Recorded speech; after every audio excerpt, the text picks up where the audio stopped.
रचना क्रमांक 3 मध्ये आपल्याला त्रिकोणाच्या दोन कोनांची मापे आणि त्या दोन कोनामध्ये समाविष्ट बाजू जर दिली असेल तर त्रिकोण काढायचा आहे। याआधी आपण दोन बाजू घेतल्या होत्या आणि दोन बाजूंच्या मध्ये असलेला कोन घेतला होता। आता आपल्याला दोन कोन दिलेत आणि दोन कोनांच्या मधली बाजू दिलेली आहे। मग या ठिकाणी उदाहरण आपण का घेतलंय पहा की त्रिकोण पीएनबी असा काढा की मापकोन P बरोबर 50 अंश, मापकोन N बरोबर 40 अंश आणि लेंथ PN बरोबर 5 सेंटीमीटर। तर अशा मापाचा त्रिकोण आपण काढूयात। सुरुवात करायची आपल्याला एक कच्ची आकृती आधी आपण काढणार आहोत। कच्च्या आकृतीमध्ये त्रिकोणाची नावं आणि माप एवढंच फक्त आपल्याला दाखवायचं आहे। नेमकं कोणतं माप किती आहे ते इथे आपण मोजत नाही। तर यामध्ये पहा मापकोन P दिलेला आहे, तर हा जो कोपरा आहे त्याला आपण P नाव देऊ। इथे आपल्याला 50 अंश मापाचा कोन काढायचा आहे। मापकोन N दिलेला आहे, तर इथे या ठिकाणी आपण N असं नाव देऊ आणि इथे आपल्याला 40 अंश मापाचा कोन काढायचा आहे। आणि मग P आणि N ला जोडणारी इथे हा कोन आणि हा कोन यांना जोडणारा हा जो काही रेषाखंड आहे, बाजू आहे, त्याचं माप आपल्याला घ्यायचंय 5 सेंटीमीटर। मग PN नंतर राहिलं नाव कोणतं B, तर B हे नाव आपलं वरती जाणार आहे, म्हणजे असा हा त्रिकोण तयार होणार आहे। तर सुरुवात करू आपण मोजून काढण्यासाठी। सुरुवातीला आपल्याला 5 सेंटीमीटर हे माप पट्टीच्या सहाय्याने मोजायचं आहे। तर पट्टी ठेवून आपण जी काही आपल्याला सांगितलेली पद्धत आहे त्यानुसार आधी पट्टीवर पहिला शून्य जो आहे तिथे एक बिंदू काढायचा आहे। त्यानंतर ज्या ठिकाणी आपलं 5 हे माप आहे तिथे दुसरा बिंदू काढायचा आहे। 5 सेंटीमीटरची खूण जिथे असेल तिथे आपल्याला दुसरा बिंदू काढायचा आहे आणि हे दोन बिंदू आपण पट्टी तशीच दाबून धरायची आहे आणि हे दोन्ही बिंदू पट्टीने एकमेकाला जोडून घ्यायचे आहेत, म्हणजे आपल्याला पाहिजे तो 5 सेंटीमीटर मापाचा रेषाखंड तयार होईल। याचं नाव इथे दिलेलं आहे, कोणतं नाव आहे पहा, बाजू PN, म्हणजे या बाजूला तुमचं P आणि या बाजूला N असं नाव येणार आहे। हा तुम्ही 5 सेंटीमीटर बरोबर पट्टीच्या सहाय्याने मोजून काढायचा आहे। आता पुढचं काम आहे पहा, दोन्ही कोपऱ्यावर या बाजूच्या दोन्ही कोपऱ्यावर जे दोन बिंदू आहेत तिथे दोन कोन काढायचे। P जवळचा कोन 50 अंश मापाचा काढायचा आहे आणि N जवळचा कोन 40 अंश मापाचा काढायचा आहे। यासाठी आपल्याला कोन मापक घ्यायचं आहे। लक्ष द्या नीट, कोन मापक घेतल्यानंतर हा जो काही तुमचा केंद्र आहे आपल्याला P जवळ कोन काढायचा आहे। कोन मापकाचं केंद्र P वर ठेवायचं आहे आणि काढलेला रेषाखंड या ठिकाणी खालच्या काळ्या रेषाखंडाखाली झाकला जाईल असं बघायचं। या सेंटरच्या उजव्या बाजूला रेषाखंड आहे त्यामुळे उजवीकडून मोजायचंय। सेंटरच्या केंद्राच्या कोणत्या बाजूला रेषाखंड आहे, हा उजव्या बाजूला। मग उजव्या बाजूने आपण मोजणार आहोत। तर उजवीकडून आपण 50 पर्यंत मोजूयात। इथे 0, 10, 20, 30, 40, 50, 50च्या डोक्यावर बरोबर इथे आपल्याला बिंदू काढून घ्यायचा आहे आणि नंतर हा बिंदू पट्टीच्या सहाय्याने इथे आपल्याला असा जोडता येईल। हा किरण त्या ठिकाणी आपल्याला पुढे वाढवायचा आहे, म्हणजे हा 50 अंश मापाचा कोन या ठिकाणी तयार झालेला आहे। इथे 50 अंशाचा कोन आपण मोजून काढलेला आहे कोन मापक वापरून। दोन माप झाली आता, म्हणजे पहिलं माप 5 सेंटीमीटर मोजून काढलंय, दुसरं माप 50 अंश मोजून काढलंय। आता राहिलं कोणतं माप, 40 अंश। N बिंदू जवळ तिसरं माप काढायचं आपल्याला 40 अंश। तर त्यासाठी हे कोन मापकाचं केंद्र कुठे ठेवायचं आता आपल्याला N वर। मग N वर जर केंद्र ठेवलं तर आता तुम्हाला कोणत्या बाजूने मोजावं लागेल बघा, कारण या केंद्राच्या हा जो रेषाखंड आहे तो या केंद्राच्या डावीकडे येतोय, बरोबर आहे का? केंद्राच्या डावीकडे येतोय त्यामुळे आपल्याला कुठून मोजायचं आता, डावीकडून, म्हणजे वरची लाईन। आपल्या कोन मापकावर दोन लाईन आहे, तर वरच्या लाईनने आपण मोजूयात 0, 10, 20, 30 आणि 40। या स्थितीमध्ये ठेवल्यानंतर आपल्या वरच्या लाईनने त्या ठिकाणी 40 पर्यंत जायचं आहे आणि 40च्या डोक्यावर इथे आपलं बरोबर बिंदू काढून घ्यायचा। कोन मापकाचं काम संपलेलं आहे। कोन माप बाजूला करून पट्टीने तुम्ही त्या ठिकाणी तो जो बिंदू आलाय 40चा तो आपण पट्टीने काय करूया, तर N बिंदूला जोडून घ्यायचा आहे। हे जे दोन्ही कोणाचे किरण आहेत ते दोन्ही कोणाचे किरण एकमेकाला या ठिकाणी क्रॉस करणार आहेत, छेदणार आहेत, त्यामुळे वरचा बिंदू तिसरा तुम्हाला आपोआप मिळणार आहे। तो काढायची गरज नाही. पहिल्या कोणाचा किरण असा गेला इकडे, दुसऱ्या कोणाचा किरण इकडे आला बरोबर. इथे हा 40 मापाचा कोन तयार झालेला आहे आणि मग दोन्ही किरणांनी जिथे एकमेकाला छेदलेला आहे तिथे आपला राहिलेला बिंदू आला कोणता? बरोबर, बिंदू बी. म्हणजे अशा प्रकारे हा दिलेल्या मापाप्रमाणे त्रिकोण PNB तयार झालेला आहे, ज्यामध्ये आपल्याला दोन कोन दिले होते आणि त्या दोन कोनांच्या मध्ये असलेली बाजू, मध्ये असलेली म्हणजे समाविष्ट असलेली बाजू आपल्याला दिली होती.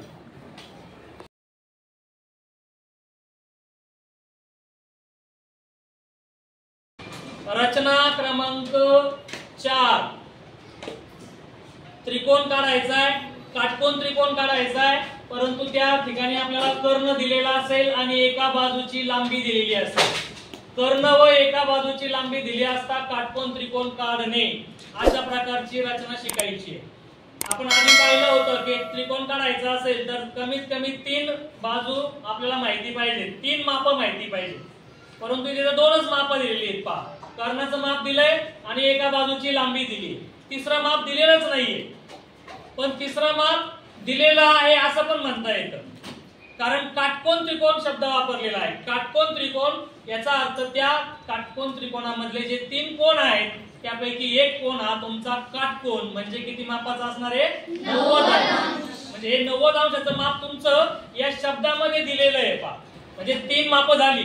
आपल्याला त्रिकोण काढायला कमीत कमी तुमचे 3 माप माहिती असणं आवश्यक आहे. 3 माप माहिती असल्याशिवाय तुम्ही त्रिकोण काढू शकत नाही. इथे आपल्याला आधी कच्ची आकृती काढायची. हा काटकोन त्रिकोण आहे, त्याच्यामुळे आपण कच्च्या आकृतीमध्ये पण काटकोन त्रिकोण दिसेल अशी कच्ची आकृती त्या ठिकाणी काढूया. एक कोपरा आपला काटकोन दिसला पाहिजे अशा पद्धतीची ही कच्ची आकृती आपण या ठिकाणी काढून घ्यायची आहे. आणि आता याला आपण नाव देऊयात. पहा, त्रिकोण RST काढायचा आहे आपल्याला, की ज्यामध्ये कर्ण RT बरोबर 5 सेंटीमीटर, बाजू ST बरोबर 4 सेंटीमीटर. तर इथे कर्ण कुठं असतो? कर्ण म्हणजे काटकोनासमोरची बाजू. कर्ण म्हणजे काटकोनासमोरची बाजू. आता इथे हा कोपरा काटकोन आहे बरोबर. मग या समोरची बाजू आहे. पहा, याच्या समोर ही बाजू आली. मग या बाजूला काय म्हणणार आपण? कर्ण. मग या कर्णाचं नाव काय द्यायचंय? RT. मग इथे वरती R नाव देतो मी, इथे T नाव देतो. आणि याचं माप आपल्याला किती घ्यायचंय? 5 सेंटीमीटर. याचं माप 5 सेंटीमीटर घ्यायचंय. आता राहिलं नाव कोणतं तुमचं? RST मध्ये R लिहिलं, T लिहिलं, कोणतं राहिलं? S. इथे तुमचं काय येईल? S. म्हणजे हा त्रिकोण RST अशा पद्धतीने तयार होईल, ज्याच्यामध्ये S जवळ आपल्याला काटकोन दाखवायचा आहे. काटकोन म्हणजे 90 अंश मापाचा कोन. आता ST चं जे काय माप आहे ते दिलेलं आहे. पहा, ते तुम्हाला 4 सेंटीमीटर घ्यायचं आहे. तर या पद्धतीने कच्च्या आकृतीवरून आपल्याला एवढा बोध झाला की आपल्याला ST ही जी बाजू आहे ती खाली आहे तर ती आधी काढावी लागेल आणि S जवळ काटकोन त्या ठिकाणी काढावा लागेल. हे 2 क्रिया आपल्याला आधी करायच्या. मग सुरुवातीला ST हे आपण 4 सेंटीमीटरचं जे काही माप आहे ते पट्टीच्या सहाय्याने त्या ठिकाणी मोजून घेऊयात. पट्टी आपण ठेवणार आहोत. या पट्टीच्या सहाय्याने आधी 4 सेंटीमीटर माप मोजूयात. पहिली खूण शून्यावर करा, दुसरी खूण 4 सेंटीमीटरचा आकडा ज्या ठिकाणी आहे तिथे जी मोठी रेषा असेल तिथे दुसरा त्या ठिकाणी आपला बिंदू काढायचा आहे आणि हे 2 बिंदू पट्टी दाबून धरून आपल्याला एकमेकाला जोडायचे आहे. म्हणजे हा 4 सेंटीमीटर मापाचा ST नावाचा रेषाखंड तयार झाला. आता यानंतर दुसरी कृती काय करायची? पहिली कृती तुम्ही रेषाखंड काढला. दुसरी कृती आता याच्यामध्ये काटकोन काढायचा. आता हा काटकोन कोणत्या बिंदू जवळ आहे? बघा, S जवळ आहे का T जवळ आहे? S. मग S जवळ काटकोन काढायचा आहे तर त्यासाठी कोन मापक वापरा.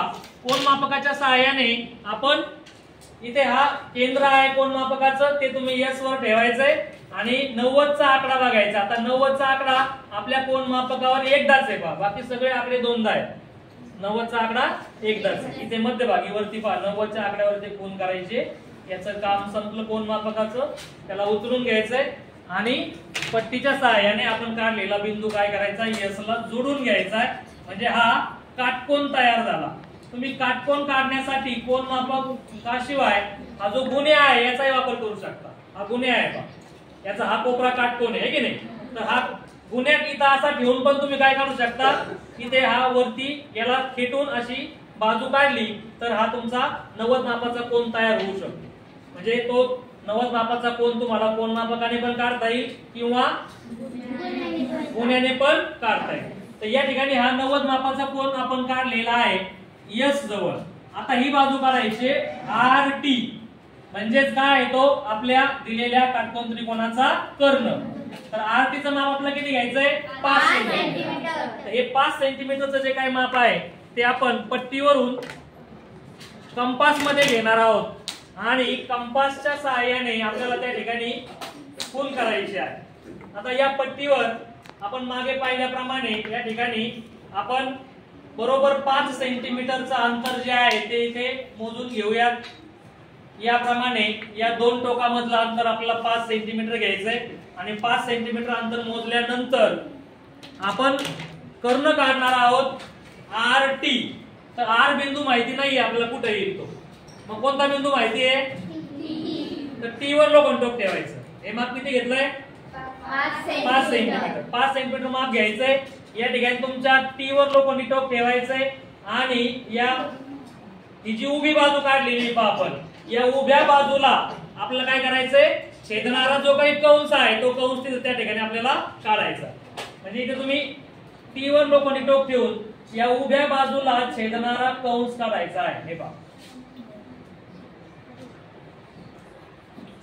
आता जिथं या कंसाने छेदलंय तिथे आपल्याला वरचा बिंदू मिळेल कोणता R. म्हणजे R बिंदू त्या ठिकाणी आपला तयार झालेला आहे. हा बिंदू R आपण इथे त्याचं नाव देऊयात आणि R बिंदू आता जोडावा लागेल. पुन्हा जोडावा लागेल T ला जोडायचा. R बिंदू पट्टीचा आहे आणि आपण T ला जोडला की आपल्याला पाहिजे त्या मापाचा हा आपला काटकोन त्रिकोण RST तयार झालेला आहे. ही बाजू आपण 5 सेंटीमीटरची काढलेली आहे. तर अशा रीतीने आपल्याला आपल्या माहितीमध्ये फक्त 2च बाजू दिल्या होत्या, कर्ण दिला होता आणि एक बाजू दिली होती. परंतु काटकोन त्रिकोण असल्यामुळे त्याचा हा जो कोपरा आहे हा काटकोन आहे. ही गुपित माहिती तुमच्या प्रश्नामध्ये आहे.